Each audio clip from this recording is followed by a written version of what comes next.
Africa's hot, you know, everybody's like buying it, and it's only getting hotter, like with the influence of music and that crossover and them penetrating the market.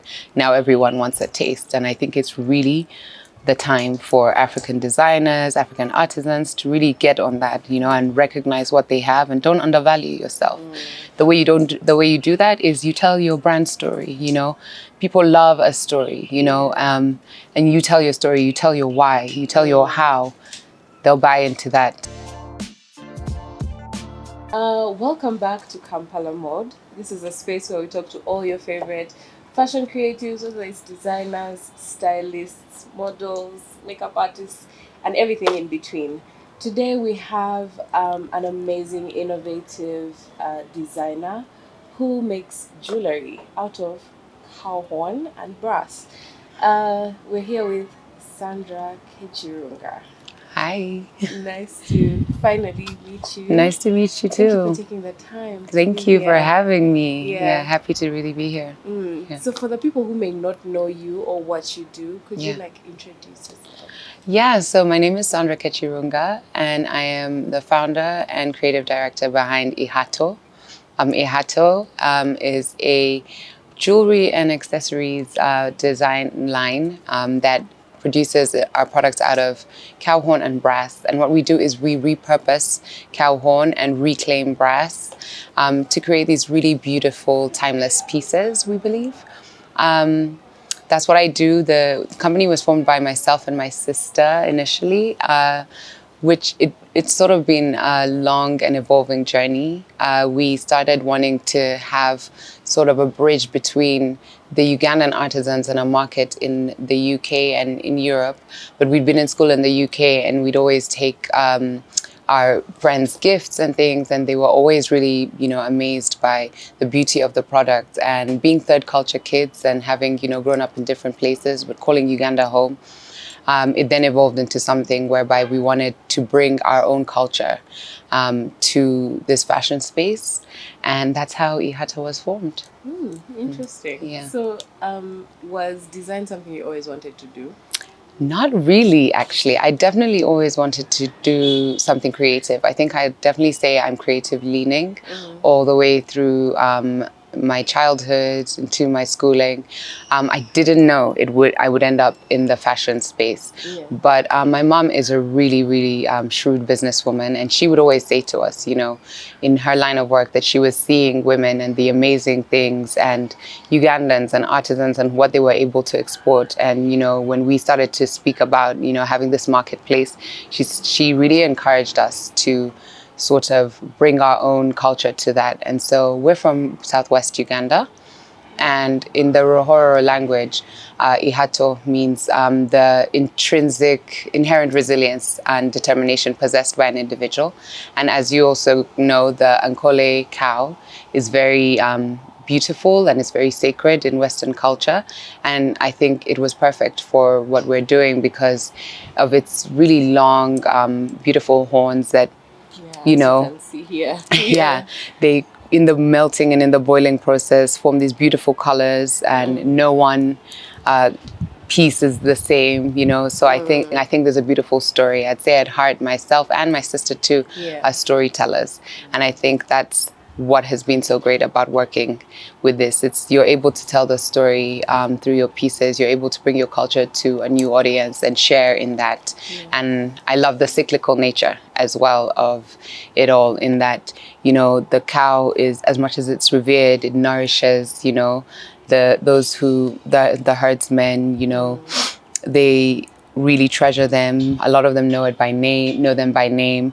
And then in these pieces, we take discarded cow horn and we turn it into something beautiful. So there's a timelessness that goes with it. And actually a lot of the debris that's left in the production process can be used as compost.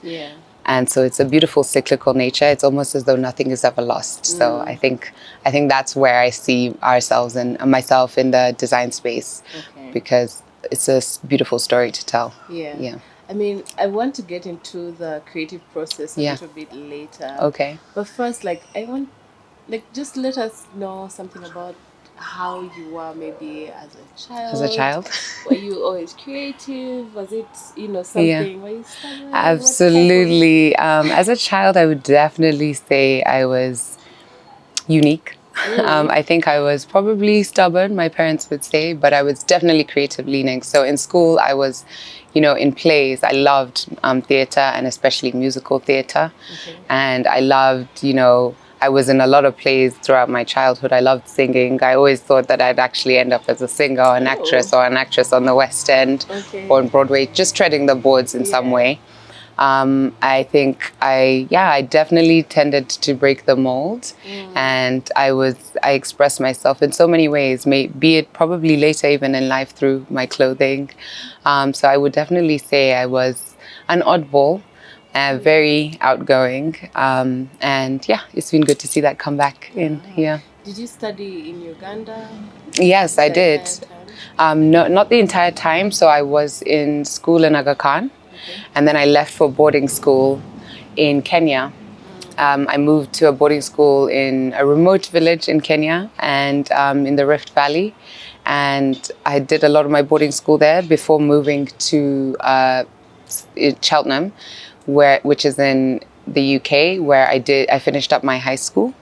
From Cheltenham, I went on to Scotland, where I did my university at Edinburgh. And then I did a year away actually in Paris, and then returned to Edinburgh to complete my university, and then moved to Kenya for my first job. So I definitely am a bit of a nomad, and Yeah. I think that you see that play into what we try to do. It's just taking different pieces from everywhere you go. Right. Yeah. So in that movement, first of all, wait, what did you do, like professionally or in Okay, so in university, yeah, none of this journey is linear, I will say Right. that. And so in university, I read languages. I read French and English literature. And then my first job, actually, I was working in journalism. Okay. And this is actually where a lot of this idea comes into play, because I started working with CNN in Kenya, and I was producing two shows. I was producing African Voices and African Startup. African Voices profiles very prestigious figures, and business leaders and titans of industry on the continent. And African Startup profiles startup businesses on the continent. So I was traveling, every 2 weeks to a new African country and researching and producing pieces on these really, really talented and innovative people all over. And that's kind of where it begun to plant seeds for me. I think I saw so much. I remember doing a piece here on street kids who were making flip-flops, slippers out of old tires and exporting them in the US. And it was incredible and really inspiring to see just what people were doing. And yeah, so that's kind of Okay, now I'm played into interested this. in that part of, Yes. working with CNN and going all over the continent. Yeah. Can we do a country ranking? A country ranking. Yeah, apart from Uganda, of course, which was like your overall favorite? I will say, I think apart from Uganda, it's really hard to say because, okay, I love Kenya and it might be biased because I was right. living in Kenya, but Yeah. I feel like in Kenya there is such a love for and support for the artist community and all these artisans. I met a gentleman there who makes jewelry out of old cutlery. So beautiful, beautiful rings and things out of spoons and old things that are once discarded. Again, that plays into what we're doing here. Yeah. So I think I've been inspired a lot. But what I loved about Kenya is, how cosmopolitan it is, how multicultural it is, and how you can really feel the creativity. It's almost palpable. And I think aside from that, interestingly enough, I love Malawi. Okay. I do feel like Malawi, the sense I got from it, it's a lot like Uganda. Just maybe Uganda a few years back. Yeah. But there's a beauty to that. It's got a beautiful, the Lake Malawi, Lake of Stars. I got to go to the Lake of Stars festival, which is incredible. Yeah. Again, another beautiful country with people who are, doing so much. Yeah. Which one had the best local food? Between Malawi and Kenya? No. No, Of of the all ones that of you've all of covered, them, yeah.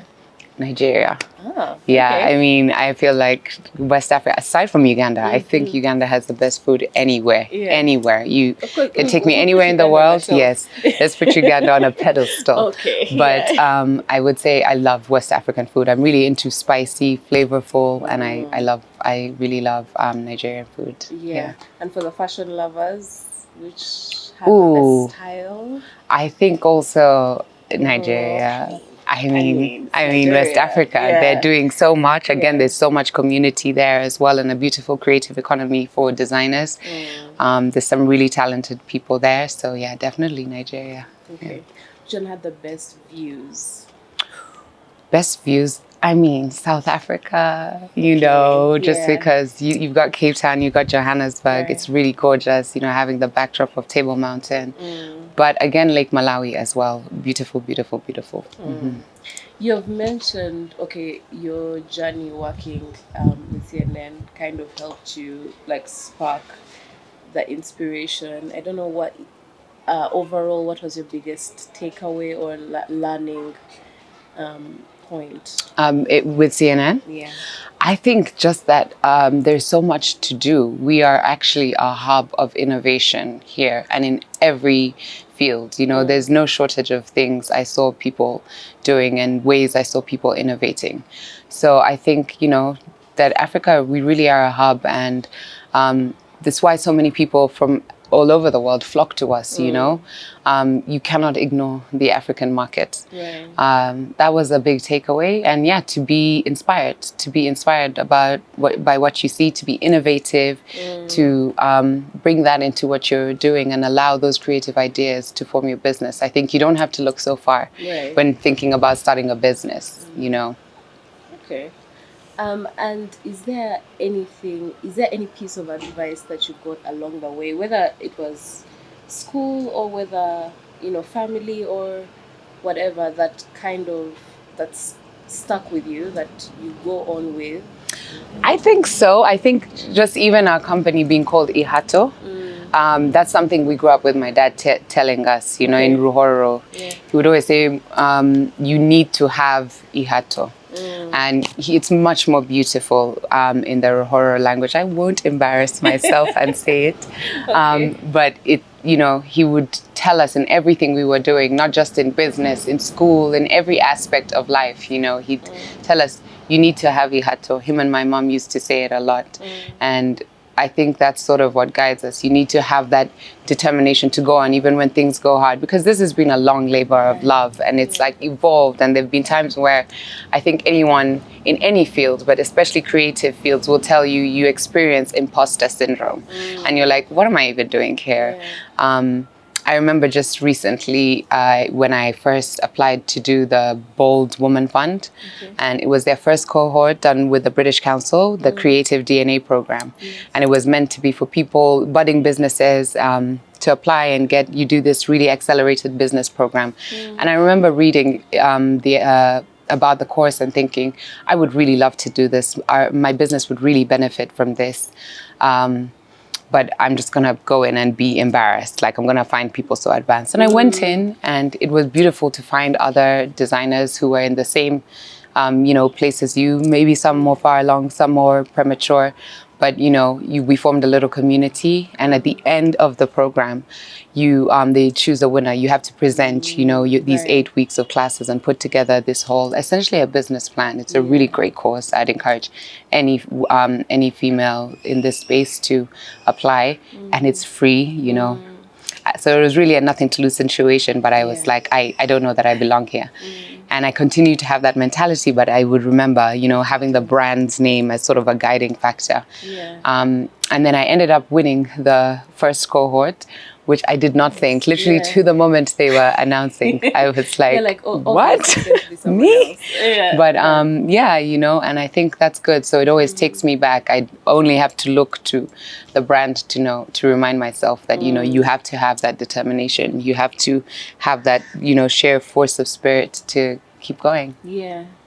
And speaking of your parents and their influence, have they supported you? A lot of like fashion creatives or people in this space, they find like their, African parents have that mentality. They're like, Yeah. oh, you know, get a real job, Yeah. be a lawyer, Yeah. what. Were they supportive? 100%. I mean, obviously, I didn't quit my day job because something needs to pay for the Yeah. product and the work we're doing and everything. But as we go on, I know it's going to be a vehicle that stands on its own. But they were definitely supportive. As I said, you know, my mom was always pushing us, even when we were maybe dragging our feet. And I've come to her consistently, and my dad as well. And, you know, they're very proud when they see what I'm doing. But, you know, I come to my mom consistently for ideas, you know, even just how to access markets. And, you know, she'll be telling me there's a grant here, look into that. So they've 110% been supportive. I think, you know, they're both, as much as every parent wants their child to go sort of a traditional route, it comes from wanting them to have some sort of safety, you know. You don't want, it's such a, you know, tumultuous career choice.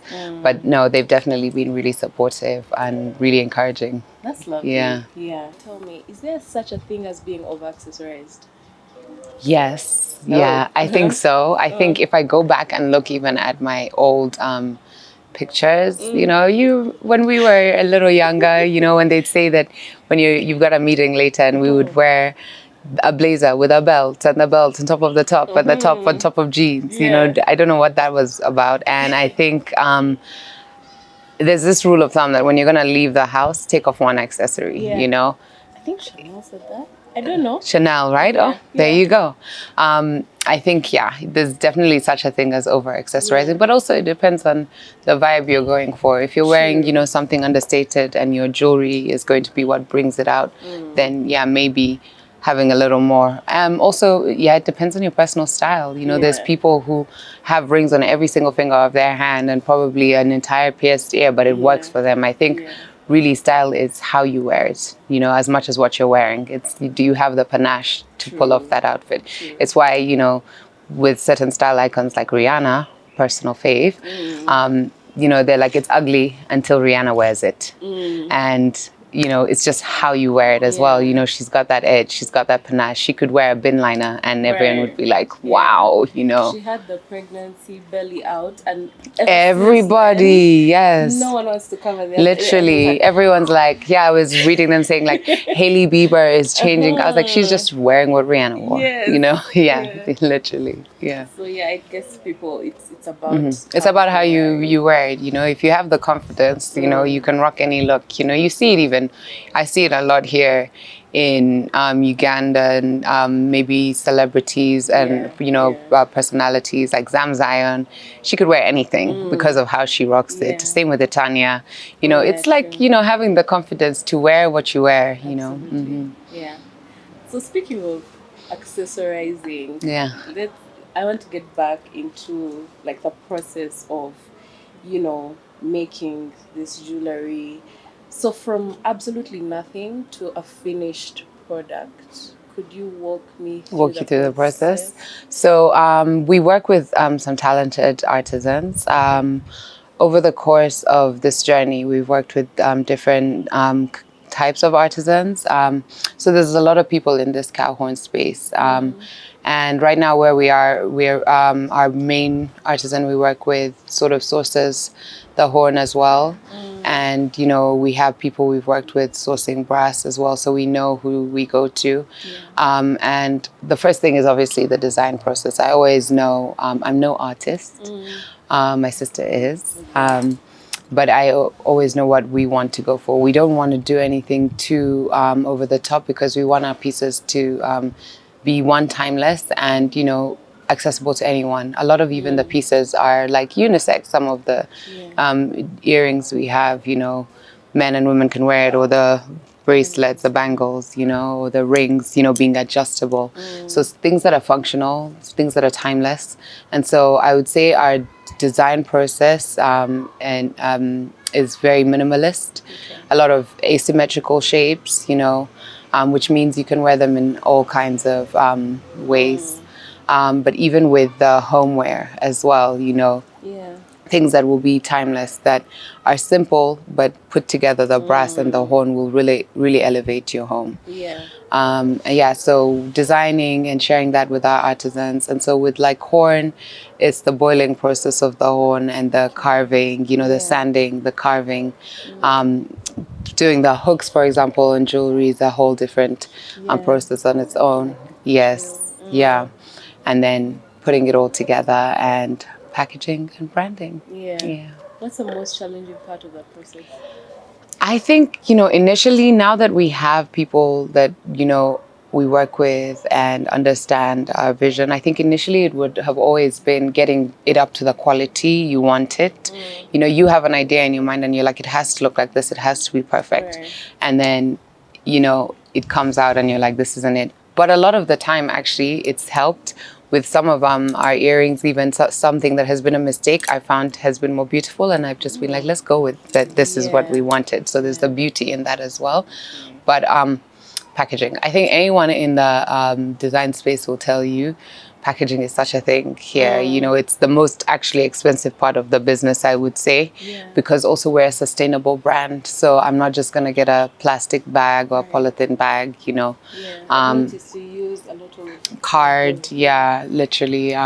So getting the packaging that speaks to the brand, that maintains, you know, our ethos, but that is affordable. So we in turn can give people a product that is accessible.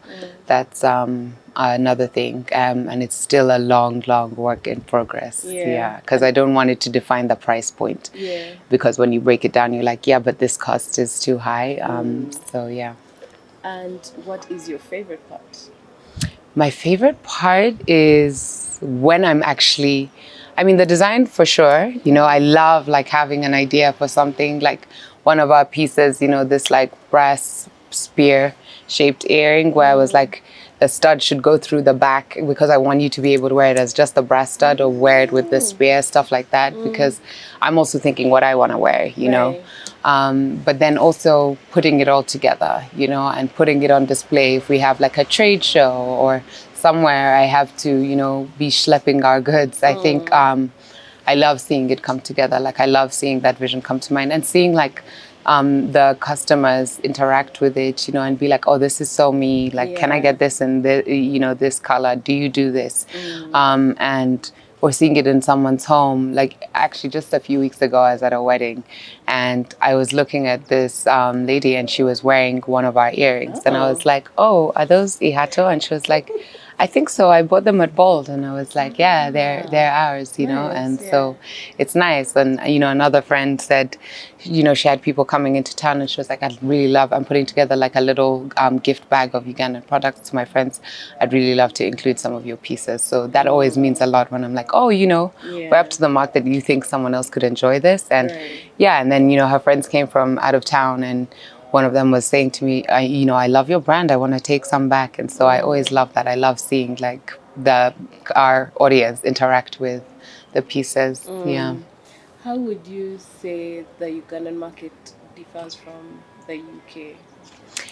I would say, I mean, spending power is one thing here, but I do feel like it's growing, you know, like our middle class is growing. In the UK, though, I think there's greater value for artisanal products, you know, in every category. But I think especially in like in the fashion space and homeware, they do see the value more, you know.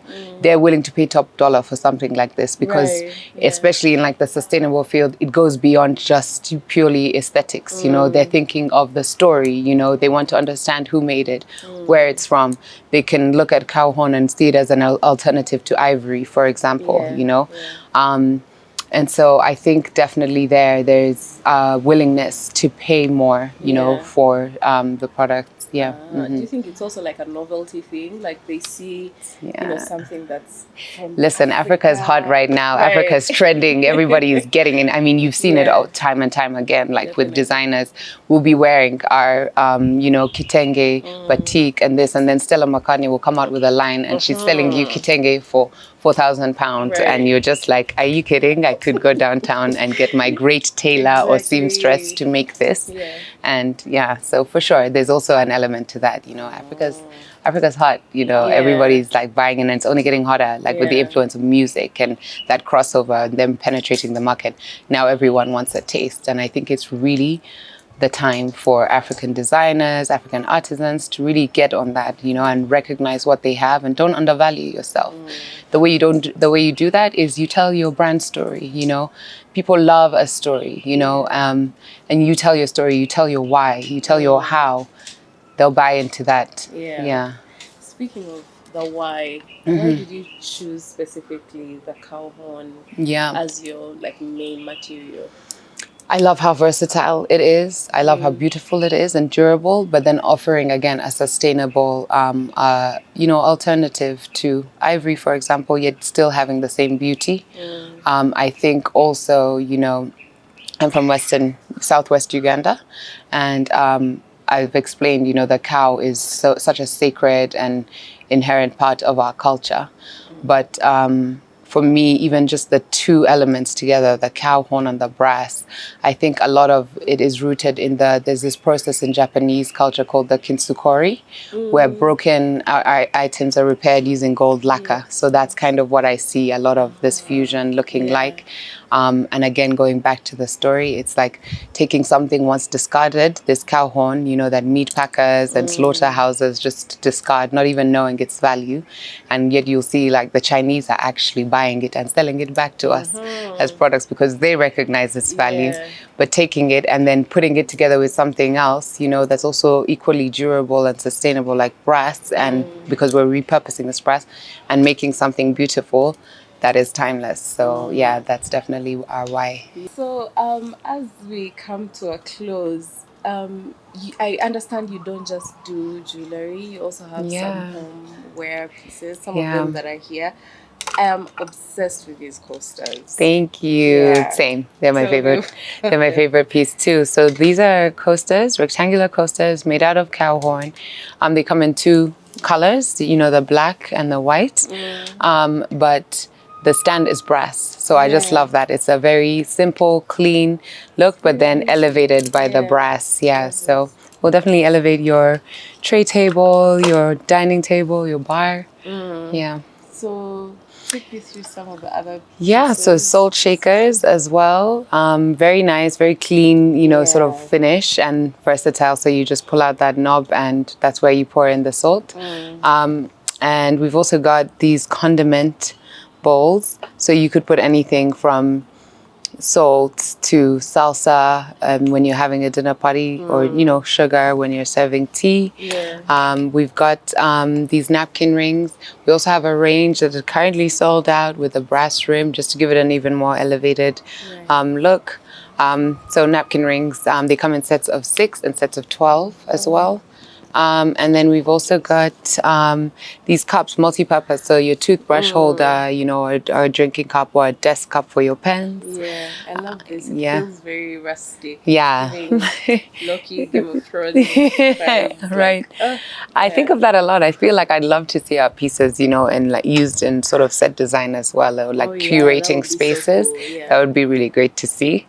And then we've got this another one of my favorite, beautiful statement piece. This can elevate your mantle, your hallway.